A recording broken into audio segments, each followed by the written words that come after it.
Vous êtes ici à Tarnac, une toute petite commune, tout au nord du plateau de Millevaches, qui touche la Creuse et la Haute-Vienne, la dernière commune de la Corrèze. Et on a ici les problèmes de toute la ruralité profonde, c'est l'hyper-ruralité, comme on dit dans le jargon des politiciens.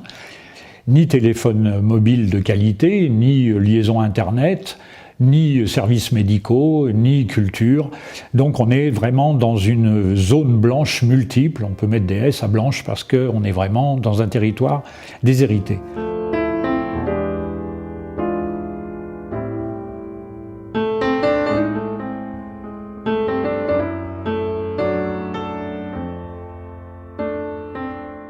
Le projet, c'est qu'on avait un bureau de poste qui avait fermé, on l'avait mis, on est transformé en agence communale, donc le bâtiment était libre, un bâtiment qui accueillait du public, donc qui a au niveau architectural des atouts indéniables. Le tiers-lieu, pour nous, c'était une bonne idée d'aller vers le numérique, parce qu'on pouvait associer à la fois les jeunes, à la fois les habitants traditionnels, les nouveaux habitants, mais aussi drainer de la population pour qu'ils puissent s'installer et habiter dans ce pays. Alors dans ce bâtiment, puisqu'on avait un déficit vis-à-vis de la lecture publique, on va y trouver, on a le projet d'y mettre une bibliothèque, comme on a un déficit sur les débits, notamment pour les agriculteurs, pour faire leur déclaration à la PAC, on va y trouver des ordinateurs en service public en libre choix pour des salariés, pour des étudiants, pour des agriculteurs, je l'ai dit, mais aussi pour tout usager, même retraité. Et puis on va aussi y développer des lieux pour accueillir des professionnels, de façon permanente, ou des professionnels qui viendront à Tarnac pour faire une vacation, organiser un stage.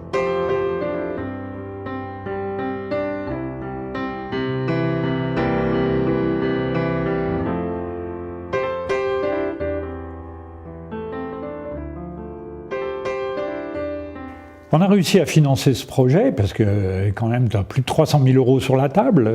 avec un financement à plus de 60% pour les fonds FEDER par à la fois un concours de circonstances mais aussi une volonté politique qui était affichée par la région Limousin. Alors que nous étions en train de réfléchir à donner vie à ce lieu numérique, la région Limousin a lancé un appel à projet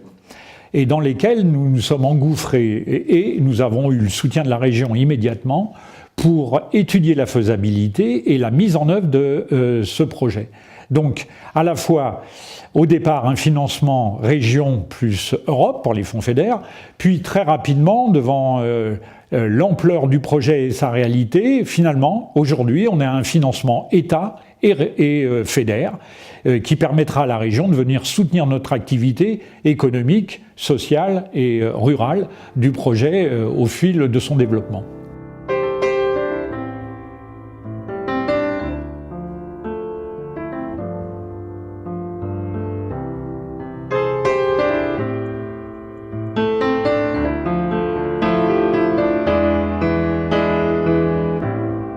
Je crois que l'utilisation de l'argent de l'Europe de cette façon est extrêmement pertinente dans les zones rurales. Elle montre en quoi elle peut contribuer au développement rural. On a derrière nous un petit bâtiment, on a sollicité aussi des fonds leaders pour rénover ce bâtiment, le transformer en salle d'exposition, parce que le rayonnement du territoire, il doit être associé à nos zones blanches, et c'est bien que les responsables politiques se préoccupent et dotent ces territoires des fonds nécessaires à leur développement.